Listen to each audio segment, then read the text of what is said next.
This fellow asked me if I he had just bought the second uh, filling station in the little town of Plains, Georgia, which of course is the home of the Carters, and would I be able to man it one Sunday afternoon?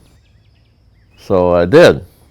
So I'm sitting there, and Bus Pat, who walks into the filling station, walks, didn't have a car, just walked in, with Jimmy and Rosalind Carter. And they said, we've been walking out on the farm and we're a little tired. Do you mind if I sit down for a few minutes? Well, okay, sit down. And so they were there about 45 minutes. And we were in conversation. And these were days when the attendant did all the services, pumped the gas and changed the oil and wiped the windshield. Well, Jimmy would go with me out to the because we were in the middle of conversation, and we'd continue conversation. Now it had been announced that Jimmy was running for president, which was a tremendous local joke, which was not that we didn't think highly of Jimmy. The area did. They thought very highly of Jimmy. But how in the world is a peanut farmer from Plains, Georgia, going to be elected president of the United States? So I went home, told Sheila if I thought he had a chance of being elected president, I'd join the campaign now. It was about 8 months later, I got a phone call. I'd heard very little about his campaign. I got a phone call from this woman who says, Jim, you want to play bridge? Well, I always wanted to play bridge, yes. We'll play bridge tomorrow. And she says, how do you feel about the Jimmy Carter campaign? I said, why do you ask? And she said, I just had been reading the article, and I said, read the same article in Time magazine. And she says, I'm raising money for his campaign. And I said, well, I'm very interested in it. In about 10 minutes later, she called me on the phone.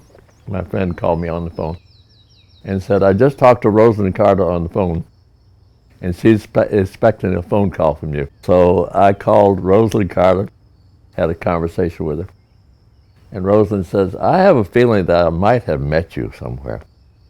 Are you, by any chance, the man that was manning the second filling station in Plains?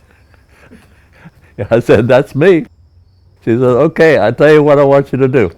I want you to sit down right now and write down everything you have ever done in your life and get it in this afternoon's mail.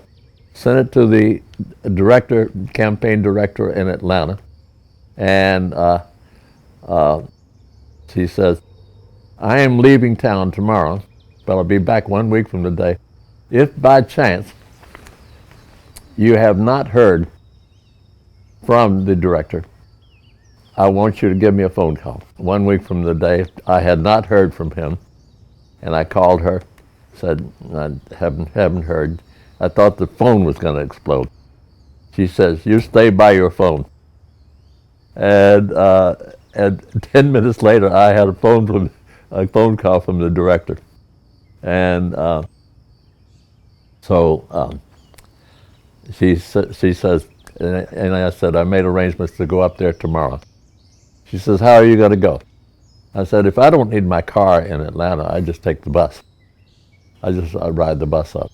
She says, that's silly. I'm driving to Atlanta tomorrow. Why don't you just ride with me? So I rode 140 miles with the woman that would become the first lady of the land. And it was a very revealing time because I found out so much more about the family. And also, she told me about an experience she and Jimmy had in campaigning in Iowa, in which somebody asked a question of Jimmy, and Jimmy responded, I can answer your question, but first of all, I've got to remind you that I am not a lawyer. And with that, the whole crowd jumped up and applauded. He was not a lawyer. That's what we want. We want somebody that's not a lawyer. You got to remember, this was 1970, 76, I think. This was right after Watergate, and all the feeling about everything that had happened among lawyers and so forth. So I got to know her real well. I would take her on campaign trips. And well, first I went up there to talk to him. He said, "Where would you like to be?" I said, "I want to be in one of the states. I don't want to be stuck in some office." And he looked at the map and he says, "Where we really need you right now is Mississippi." And I said, "I have fought the wars of Alabama. I've fought the wars of Georgia. I don't think I'm ready to take on Mississippi. Try again. How would you like to go to Maine?" "Okay, I go to Maine." So that was it. Yes. And I campaigned a great deal with Rosalynn Carter in Maine. And it was a very great experience. Later on, I campaigned with Jimmy Carter's aunt and took her over to Maine. He's just a very straight guy. He's, I think he's just a wonderful person. And I think he had a lot of misfortune in his presidency. He was okay. He was very much okay.